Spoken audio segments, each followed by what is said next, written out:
So if you judge this camera solely based on specs, the fact that it shoots 4K 60, has 10-bit, and it can shoot in a log profile, and it's mirrorless, well, this should be the best mirrorless camera that's out today, right? But it's only $1,500. What?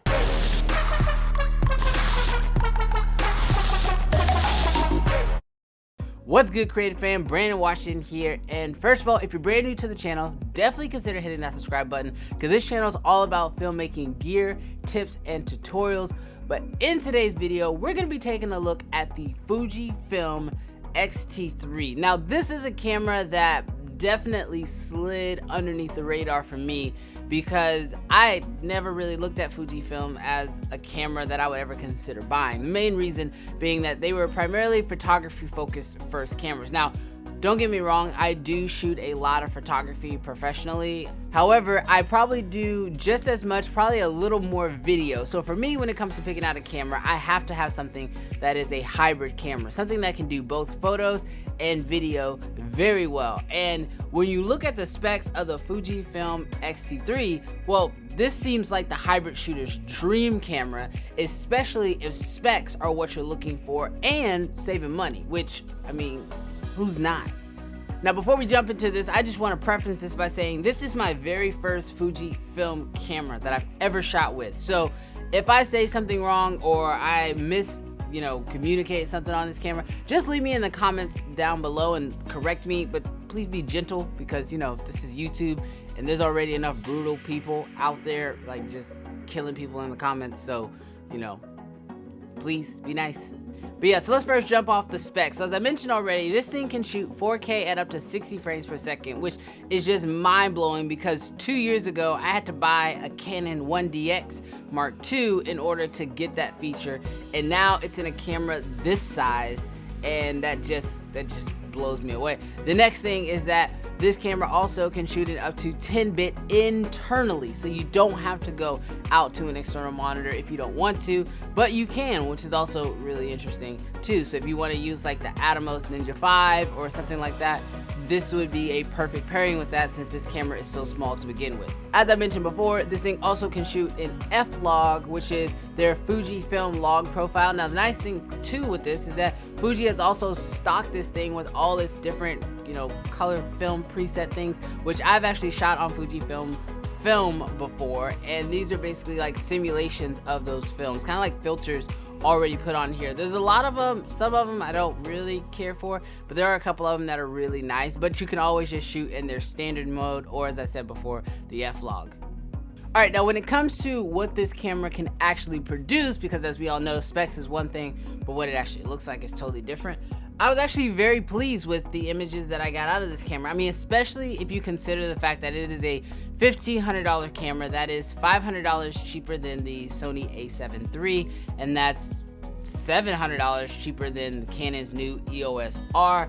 The fact that this thing can shoot 4K 60 frames per second and maintain a really high quality image absolutely is stunning. Now, the one big caveat that I have not mentioned yet is that this is not a full frame camera. This is a APS-C size sensor camera. So what that means is you're not gonna get obviously the same focal range as full frame, but you're also not gonna get that same compression of the background, and you're not gonna get that same blur effect that you get out of full frame. Now with that out of the way, this camera still does a phenomenal job. I mean, I'm not mad at this camera. I'm not knocking this camera because at the end of the day, this is still a $1,500 camera that is blowing me away with all the different specs and everything that's here. I mean, so let me jump into some of the things that I really liked about this camera. First, having to do with the design, you'll notice that it has these dials at the top for being able to manually actually lock in your different settings, and I love that tactile feeling. I mean, I don't know, I guess I never really shot on cameras that had anything like this, but I really love these here. It really reminds me of when I did shoot with that Leica for a while. It had some dials similar to this, and I really enjoyed that. On top of that, I like how small this is. I mean, I carry this whole thing in a little in-case bag around my back, around my chest rather, and had this camera in there, two big lenses, and then a small little pancake 28mm lens. and I had everything I needed in order to shoot. I was even able to throw in a little tripod and have it all packed down into something really small. So for travel, nothing can really beat this camera. Also, I mentioned it earlier, the photos that come out on this thing are absolutely stunning. I mean, as just a photography camera alone, this is gonna be great. I could really see someone doing like some street photography with this, or just doing some run and gun portraits, or it's like some very like journalistic type shooting with this camera. Because it's a low profile, it's not gonna really be intrusive. You don't look like a photographer snapping a bunch of photos with this camera, so you can really get away with taking this into, you know, bigger events, whether that's like professional sporting events or into museums and things like that. No one's gonna really hassle you when you bring this camera out to take photos with it.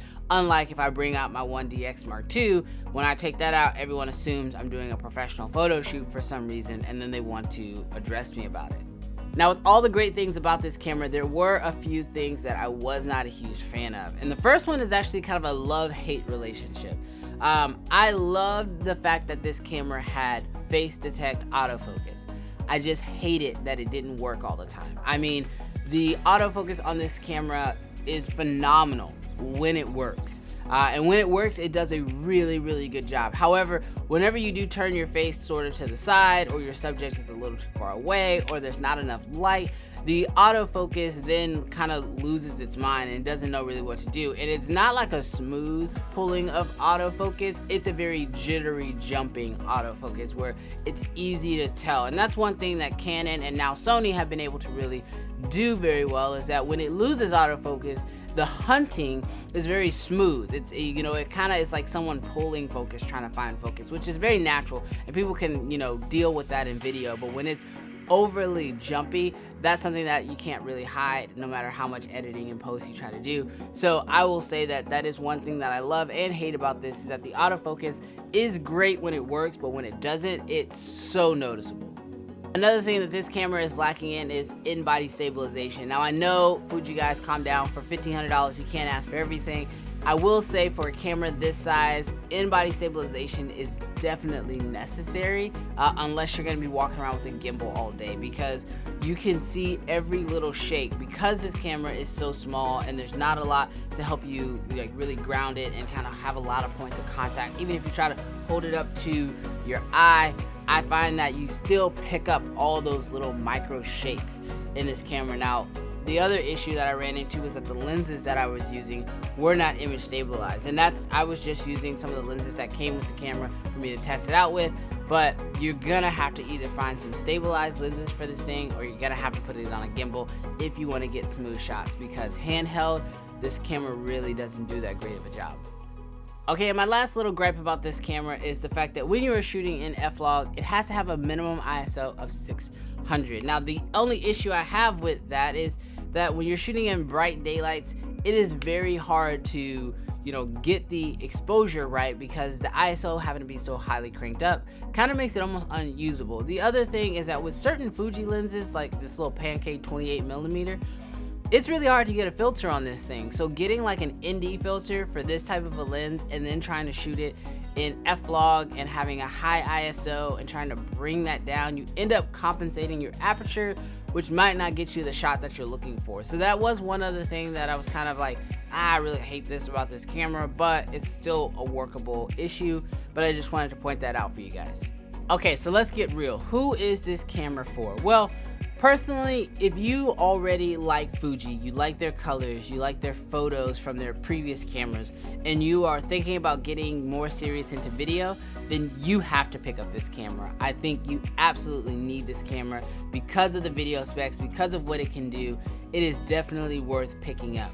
However, if you already shoot Canon, or you already shoot Sony or something else like that, with the price point of this camera, this would not be a little bad backup, behind the scenes type of camera to just have in your camera bag, and to be able to pull out for those special moments, like when you normally don't shoot in 4K very often, but you need 4K 60 for, you know, some special event, then this would be an awesome camera to be able to pull out at that time. However, you're not gonna really be able to rely on the autofocus as much. You're not gonna really be able to, you know, get every single thing you want out of this camera, but for the majority of things and being able to pull it out for those special little moments, well, this camera's gonna work out great for you. And then also for the guy who's out there or the girl who is looking for their very first mirrorless camera, should it be this camera? Well, if your budget says that this is what you can afford, then you will not be upset with this camera. I know that there are other cameras out there like the Sonys, like the Canons, that are a little bit more expensive, but don't seem to really give you quite as much as this camera does. But I will say that what they are lacking in some of these features, they make up in others, and so you can definitely look at those and compare them. In fact, I'm actually gonna put out a video of this guy comparing it up against my A7 III and up against my 1DX Mark II, so that way you guys can see the image quality difference and see if it's worth it to you. But personally, I think this is a phenomenal camera, and if you pick it up, you're not gonna regret it. You just have to decide, is Fuji the way you wanna go? This camera is a very good camera. If you are interested in it and you are thinking about picking one up, why not try renting one? I actually rented this camera from my guys over at Prime Camera here in Houston, and they are an awesome company. If you guys want to rent something and you're in the Houston area, you should definitely check them out. Let them know I sent you over there, by the way. But yeah, this camera, I mean, I can't be mad at it. But there you have it, guys. Thank you so much for checking out this video. If it was helpful for you, definitely give it a big thumbs up. On top of that, if you haven't already, hit that subscribe button and the bell. That way you don't miss when I upload new videos, because typically after I upload a video, I'll hang out in the comments, answer some questions for a little bit, but then after that, it gets kind of hard to get back into those comments and answer them. So you definitely are going to want to be a part of the notification squad. So hit that bell, and I will catch you guys in the next video. Peace.